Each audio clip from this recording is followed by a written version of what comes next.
Hi dear all, how are you all, dear friends? I am fine, I am doing very well in all things and hope you are also very safe and sound. My dear friends, today we are gonna learn about an important aspect in English grammar and communication skills. That's we are going to learn how to form WH questions or WH interrogatives in the past perfect tense. My dear friends, in the previous classes, I gave you an intro video on the past perfect tense, and also I presented one more video on making different sentences in the past perfect tense. So this is the third video on the past perfect tense dealing with making of WH interrogatives in this past perfect tense. Okay, my dear friends, మీరు ఇంతకుముందు తరగతిలో మనము past perfect tense intro వీడియోలో మనము అసలు past perfect టెన్స్ని ఎందుకు ఉపయోగిస్తారు అనేది మనం చర్చించాము. పాస్ట్ పర్ఫెక్ట్ టెన్స్ యొక్క రెండవ వీడియోలో మనము పాస్ట్ పర్ఫెక్ట్ టెన్స్లో ఉన్నటువంటి 4 టైప్స్ ఆఫ్ సెంటెన్సెస్ని assertive, negative,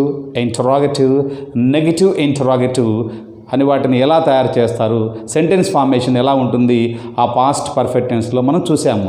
so this is the third video in the series. ఈ పాస్ట్ పర్ఫెక్ట్ టెన్స్లోనే ఇది 3వ వీడియో.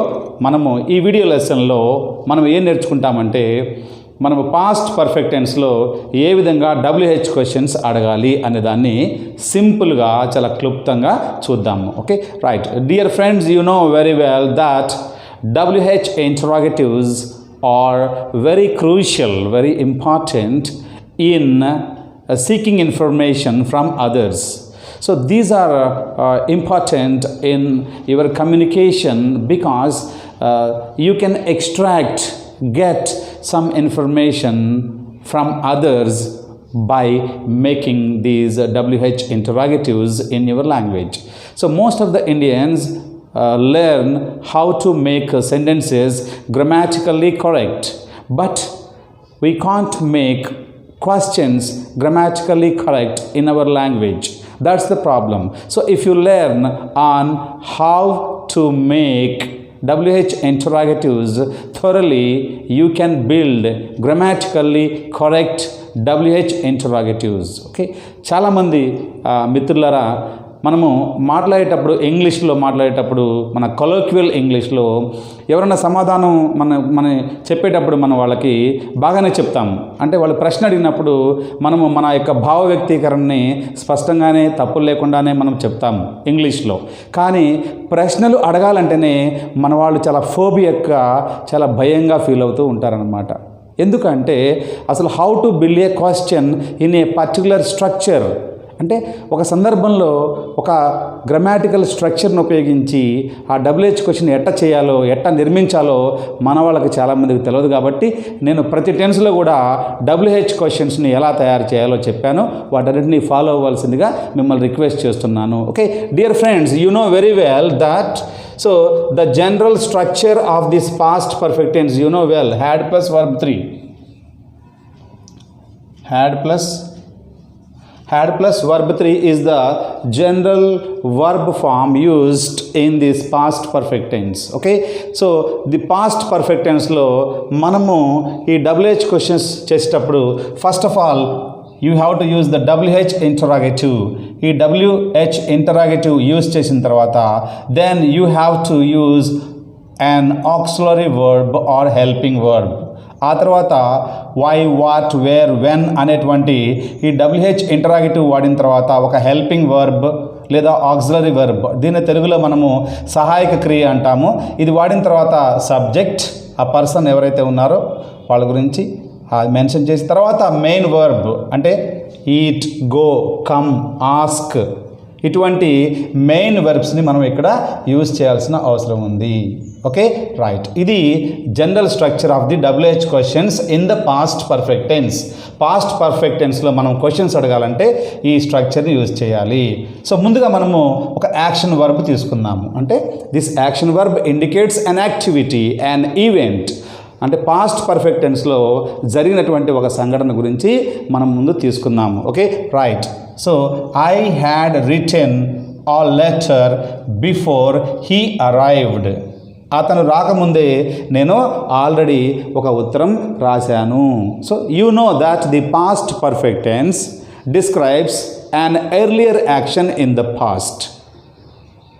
గతంలో మనం కొన్ని పనులు జరిగినప్పుడు, ముఖ్యంగా మనం ఒక పని జరిగినప్పుడు దాని గురించి చెప్పేటప్పుడు దానికంటే ముందు జరిగినటువంటి ఏదన్నా వేరే ఒక పని ఉన్నప్పుడు ఆ ముందు జరిగిన పనిని, ఆ ఎర్లియర్ యాక్షన్ని మనము పాస్ట్ పర్ఫెక్ట్ టెన్స్లో చెప్తాము. Okay right. చూడండి, బిఫోర్ హీ అరైవ్డ్, అతను రాకంటే ముందే, అతను రావడానికి ముందే నేను లెటర్ రాశాను. This is the earlier action కాబట్టి దీన్ని మనం పాస్ట్ పర్ఫెక్ట్ టెన్స్లో ఉపయోగించాము.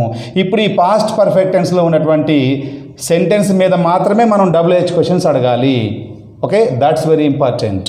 I had written a letter before he arrived. Okay that's the model sentence, example sentence. అది ఇవ్వబడిన వాక్యం. దానికి ఏ విధంగా WH క్వశ్చన్స్ తయారు చేద్దారో ఇప్పుడు చూద్దాం మనం. Okay right. First of all what had I written, what had I written. And other part of the sentence you can assume, you can take for granted. అంటే వాక్యం యొక్క మిగతా భాగం అనేది మీరు ఊహించుకోవాలి. ఓకే ఎట్లా? For example, what had I written before he arrived. What had I written before he arrived. అతను రాకముందు నేను ఏమి రాశాను. Okay what had I written before he arrived.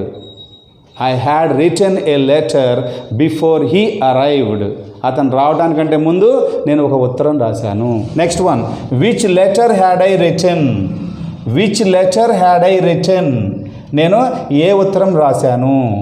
Okay I had written A letter of apology. ఉదాహరణకి నేను ఒక క్షమాపణ అడిగేటువంటి ఉత్తరాన్ని రాశాను. నేను ఒక క్షమాపణ పత్రాన్ని రాశాను. I had written A letter of apology. Okay which letter had I written. I had written A letter of apology. అంటే నేను ఎటువంటి లేదా ఏ ఉత్తరాన్ని నేను రాశాను అంటే నేను ఒక క్షమాపణ చెప్పేటువంటి ఉత్తరాన్ని రాశాను. Okay where had I written a letter. That means before he arrived. Where had I written a letter before he arrived? Simply, where had I written a letter? ఆ ఉత్తరాన్ని నేను ఎక్కడ రాశాను. I had written a letter in the library. గ్రంథాలయంలో కూర్చొని నేను ఆ లెటర్ని రాశాను. Okay when had I written a letter. When had I written a letter. ఆ ఉత్తరాన్ని నేను ఎప్పుడు రాశాను అంటే I had written a letter before he arrived. అతను రావడానికంటే ముందే నేను ఉత్తరాన్ని రాసి పెట్టుకున్నాను. Okay when had I written a letter. I had written a letter before he arrived. Okay next one, who had written a letter. Who had written a letter. ఉత్తరాన్ని ఎవరు రాశారు అంటే I had written a letter. I had written a letter. ఆ ఉత్తరాన్ని రాసింది నేనే రాశాను. Next one, okay who had I written a letter to. Who had I written a letter to. Who had I written a letter to అంటే నేను ఎవరికి ఆ ఉత్తరాన్ని రాశాను. I had written a letter to my friend. నా యొక్క మిత్రుడికి నేను ఆ ఉత్తరాన్ని రాశాను. Next one, let's go. Whom is also same. Okay right. How had I written a letter. How had I written a letter. నేను ఆ ఉత్తరాన్ని ఏ విధంగా రాశాను. I had written a letter very fast. నేను ఆ ఉత్తరాన్ని చాలా వేగంగా రాశాను. I had written a letter in a hurry అంటే కంగారుగా జల్దీ నేను ఆ ఉత్తరాన్ని రాశాను. Okay right. How long had I written a letter. How long had I written a letter, ఆ ఉత్తరాన్ని నేను ఎంతకాలం పాటు రాశాను. I had written a letter for half an hour, అర్ధగంట పాటు ఆ ఉత్తరాన్ని నేను రాశాను. How many letters had I written, how many letters had I written అంటే ఎన్ని ఉత్తరాలు రాశాను నేను. I had written only one letter, నేను కేవలం ఒక ఉత్తరం మాత్రమే రాశాను. How much of the letter had I written, how much అంటే ఎంత, how much of the letter ఆ ఉత్తరంలో ఎంత భాగాన్ని నేను రాశాను. How much of the letter had I written అంటే I had written half of the letter, I had written half of the letter, ఆ ఉత్తరంలో సగం భాగం మాత్రమే నేను రాశాను. Okay right. Next one, let's go for the whose letter had I written, whose ఎవరి యొక్క, whose letter had I written నేను ఎవరి యొక్క ఉత్తరాన్ని రాశాను. I had written my own letter, I had written my own letter నేను నా యొక్క సొంత ఉత్తరాన్ని రాశాను. Why had I written a letter, why ఎందుకని, why had I written a letter ఆ ఉత్తరాన్ని నేను ఎందుకు రాశాను. I had written a letter to express my apology, I had written a letter to express my apology నా యొక్క క్షమాపణని తెలియజెప్పడం కోసం నేను నా మిత్రుడికి ఆ ఉత్తరాన్ని రాశాను. Okay, so these are the general WH interrogatives with an action verb. ఇక్కడ write, wrote, written, written is the verb 3. ఒక జనరల్ యాక్షన్ వర్బ్ను ఉపయోగించి హ్యాడ్ రిటన్ అని పాస్ట్ పర్ఫెక్ట్ టెన్స్లో ఉన్నప్పుడు మనం ఇలా డిఫరెంట్ WH ఇంటరాగేటివ్స్ ఇలా తయారు చేయాలి. Okay, now let's go for the be form verb. Okay right. So had been is the be form verb in the past perfect tense. Had been అంటే ఉన్నారు, ఉంటూ ఉన్నారు, ఒక సమయం నుంచి ఇంకో సమయం వరకు గతంలో ఉంటూ ఉన్నారు. అవునా, ఉన్నాడు, ఉన్నది, ఉన్నవి గతంలో, లేదా ఉంటూ ఉన్నవి, ఉంటూ ఉన్నారు, ఉంటూ ఉన్నాడు అని బీ ఫామ్ వెర్బ్ ఎప్పుడు కూడా మనకి ఏం చెప్తుందంటే it indicates the state of being in the past. గతంలో మనం ఒక పని చేసేదానికంటే అంతకుముందు వాళ్ళు ఫలానా స్థితిలో ఉన్నారు అని చెప్పినప్పుడు ఈ పాస్ట్ పర్ఫెక్ట్ టెన్స్లో మనం హ్యాడ్ బీన్ అనేది ఉపయోగిస్తాము. For example, her father had been ill when they arrived home from Australia. Her father had been ill when they arrived from Australia. అంటే వాళ్ళు ఆస్ట్రేలియా నుంచి వచ్చే నాటికి లేదా వచ్చిన తర్వాత అతను చాలా జబ్బుపడి, అప్పటికే చాలా కాలం పాటు జబ్బుపడి కొంతకాలంగా ఉన్నాడు అనే మీనింగ్ అనమాట. ఓకే, ఇప్పుడు చూడండి ఇక్కడ this will be very clear by this example. Okay, ఈ ఉదాహరణ చూడటం ద్వారా మీకు స్పష్టంగా తెలుస్తుంది. Tilak, Bal Gangadhar Tilak, one of the greatest freedom fighters. భారతదేశంలో ఒక గొప్ప జాతీయవాద నాయకుల్లో తిలక్ గారు ఒకరు, Balgangadhar Tilak. Okay, Tilak had been ఉన్నారు ఇన్ మాండలే ప్రిజన్ అంటే మాండలే జైలులో ఉన్నారు. ఫ్రమ్ 1908 టు 1914 అంటే 1908 నుంచి 1914 మధ్యకాలంలో 6 years పాటు బాల్ గంగాధర్ తిలక్ మాండలే జైల్లో ఉన్నారు. Okay, here the action started here, the condition, the state of being started here and it extended up to 1914. 1908 నుంచి 1914 మధ్యలో వాళ్ళు ఒకానొక స్థితిలో ఉన్నారు అని చెప్తే అది be form verb. Okay right. ఇప్పుడు చూడండి, Tilak had been in Mandalay prison from 1908 to 1914. So 1908 నుంచి 1914 వరకు తిలక్ గారు మాండలే జైలులో ఉన్నారు, హ్యాడ్ బీన్ ఉన్నారు. ఇప్పుడు చూడండి, వీటికి మనము ఎలా WH ఇంటరాగేటివ్స్ క్వశ్చన్స్ని చేస్తామో, ఆన్సర్స్ ఎలా చెప్తామో చూద్దాం. Okay, this is an example from history. Okay right. What for had Tilak been in prison. ఇక్కడ ఫర్ అనే ప్రిపోజిషన్ని నేను అదనంగా నేను యాడ్ చేశాను, ఇలా చేసుకోవచ్చు. ఓకే, ఇక్కడ వాట్ ఫర్ అంటే అర్థము ఏమిటి అని కాకుండా ఎందుకు అనే అర్థం వస్తుంది. Why. Okay, what for had Tilak been in prison అంటే తిలక్ గారు దేని కొరకు ఎందుకొరకు జైలులో ఉన్నారు. Tilak had been in prison for writing articles against the British. Tilak had been in prison because he wrote articles against the British అంటే బ్రిటిష్ వాళ్ళకి వ్యతిరేకంగా ఆయన వ్యాసాలు రాశాడు కాబట్టి ఆయన జైల్లో కొంతకాలం పాటు 6 ఏళ్ల పాటు ఉన్నారు. Okay, right. Which prison had Tilak been in? Which prison had Tilak been in? Tilak గారు ఏ జైలులో ఆ మధ్యకాలంలో ఉన్నారు? Okay, Tilak had been in Mandalay prison. Tilak had been in Mandalay prison. Tilak గారు బర్మాలోని అంటే ఇప్పుడు మయన్మార్లోని మ్యాండలే జైలులో కొంతకాలం ఉన్నారు. Where had Tilak been from 1908 to 1914? Okay, where had Tilak been from 1908 to 1914 అంటే 1908 నుంచి 1914 మధ్యకాలంలో తిలక్ గారు ఎక్కడున్నారు? Okay, he had been in Mandalay prison during that period. He had been in Mandalay prison during that period. ఆ మధ్యకాలంలో ఆయన మాండలే జైలులో ఉన్నారు. డియర్ ఫ్రెండ్స్, హిస్టరీ కానీ ఎకనామిక్స్ కానీ సివిక్స్ కానీ ఫిజిక్స్ కానీ కెమిస్ట్రీ కానీ మ్యాథమెటిక్స్ కానీ బయాలజికల్ సైన్సెస్ కానీ చెప్పే వాళ్ళకి ఏంటంటే they have good subject, good command over their subjects. వాళ్ళకి సబ్జెక్ట్లో చాలా పట్టు ఉంటుంది, మంచి విజ్ఞానం ఉంటుంది. కానీ ఇంగ్లీష్ లాంగ్వేజ్ మీద పట్టు లేకపోవడం వల్ల వాళ్ళు క్లాస్లో సరిగా ఎక్స్ప్రెస్ చేయలేరు, పిల్లల్ని సరిగా క్వశ్చన్ అడగలేరు, క్వశ్చన్ అడిగినా సరైన ఆన్సర్ని రాబట్టలేరు, వీళ్ళు కూడా సరిగా ఇన్స్ట్రక్షన్ బోధన అనేది సరిగా చేయలేరు. కాబట్టి dear teachers and lecturers, okay, please learn good English if you want to become a good teacher. చూడండి, ఇక్కడ మనకి హిస్టరీ సబ్జెక్ట్లో క్వశ్చన్ చేయడం అనేది కూడా ఇందులో మనకు తెలుస్తుంది. Okay, right. Next one, when had Tilak been in prison? when had Tilak been in prison?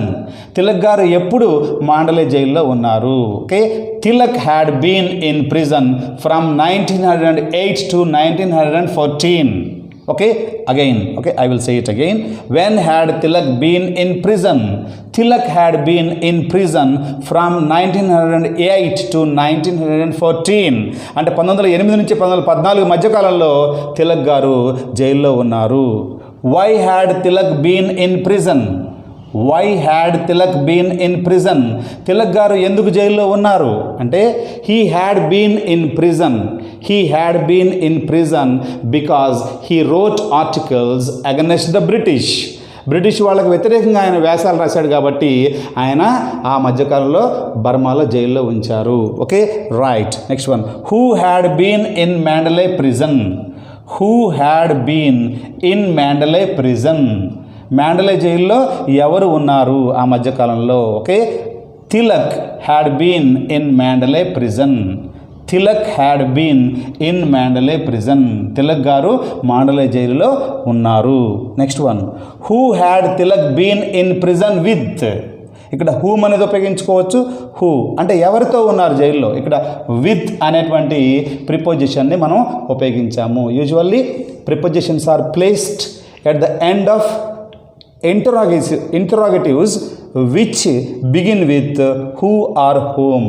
ఇలా హూమ్తో స్టార్ట్ అయినప్పుడు ప్రిపోజిషన్స్ అనేవి ఎండింగ్లో ఉపయోగించడం అనేది మోడర్న్ ఇంగ్లీష్లో అది కస్టమరీగా మారిపోయింది. ఓకే, కాబట్టి who had Tilak been in prison with? Tilak గారు ఎవరితో కలిసి జైల్లో ఉన్నారు అంటే he had been in prison with other freedom fighters. He had been in prison with other freedom fighters. మిగతా స్వతంత్ర సమరయోధులతో కలిసి ఆయన మాండలే జైల్లో ఉన్నారు. Okay, next one, whose prison had Tilak been in? Whose prison had Tilak been in అంటే ఎవరి యొక్క జైలులో అంటే ఎవరి ఆధ్వర్యంలో ఉన్న జైలులో తిలక్ గారు ఉన్నారు. Whose prison had Tilak been in? Tilak had been in the British prison అంటే బ్రిటిష్ వాళ్ళ యొక్క జైలులో ఆయన ఉన్నారు కొంతకాలం. How had Tilak been in prison? How had Tilak been in prison అంటే తిలక్ గారు జైల్లో ఉన్నప్పుడు ఎలా ఉన్నారు? అవునా? He had been very active in prison. He had been very active in prison. ఆయన జైల్లో ఉన్నప్పుడు చాలా చురుగ్గా ఉన్నారు, చాలా డైనమిక్గా ఉన్నారు, భయపడలేదు. That's why he composed a great book Gita Rahasya while he was in Mandalay prison. కాబట్టే మ్యాండల జైల్లో ఉన్నప్పుడు ఆయన గీతా రహస్యం అనేటువంటి గొప్ప గ్రంథాన్ని రాశారు. Okay, so he had been very active. Okay, right. How had Tilak been in prison? He had been very active in prison. ఎలా ఉన్నారు అన్నప్పుడు చాలా యాక్టివ్గా ఉన్నారు. How long had Tilak been in prison అంటే తిలక్ గారు ఎంతకాలం పాటు, ఎన్ని సంవత్సరాలు, ఎన్ని రోజులు, ఎంతకాలం పాటు వారు జైల్లో ఉన్నారు? How long had Tilak been in prison? జైల్లో తిలక్ గారు ఎంతకాలం పాటు ఉన్నారు అంటే he had been in prison for 6 years. He had been in prison for 6 years. అతను జైలులో 6 సంవత్సరాల పాటు ఉన్నారు. Okay, how many years had Tilak been in prison? Same like this, same. How many years had Tilak been in prison? ఎన్ని సంవత్సరాలు వారు జైల్లో ఉన్నారు? He had been in prison for 6 years. He had been in prison for 6 years. అతను 6 సంవత్సరాల పాటు జైల్లో ఉన్నారు. Which national leader had been in Mandalay prison? Which national leader had been in Mandalay prison అంటే మాండలే జైలులో ఏ జాతీయ నాయకుడు కొంతకాలం ఉన్నారు అంటే Tilak had been in Mandalay prison for some time. Okay, the national leader is Tilak. Okay, which national leader had been in prison అన్నప్పుడు Tilak had been in prison అంటే తిలక్ అనబడే జాతీయ నాయకుడు జైలులో కొంతకాలం పాటు ఉన్నారు. సో ఈ విధంగా మనము చూడండి, మనము just from 2 statements we have just built up many questions. Okay, 2 ఉదాహరణలతోటి మనం ఇక్కడ WH ఇంటరాక్టివ్స్ తీసుకుంటూ చాలా క్వశ్చన్స్ని మనము తయారు చేయగలిగాము. కాబట్టి not only to the students, my dear friends, my video lessons are also very useful to the faculty members of all subjects. కాబట్టి మీరు ఫస్ట్ నుంచి కూడా సింపుల్ ప్రెజెంట్ టెన్స్ దగ్గర నుంచి ఇప్పటి వరకు కూడా అన్ని వీడియోలు ఫాలో అవ్వండి. Students as well as teachers and other faculty members కూడా ఇవి బాగా ఉపయోగపడతాయని ఆశిస్తున్నాను. My dear friends, please watch my videos and share them to students, especially to the rural students. And if you like this channel, you can subscribe. Okay, bye.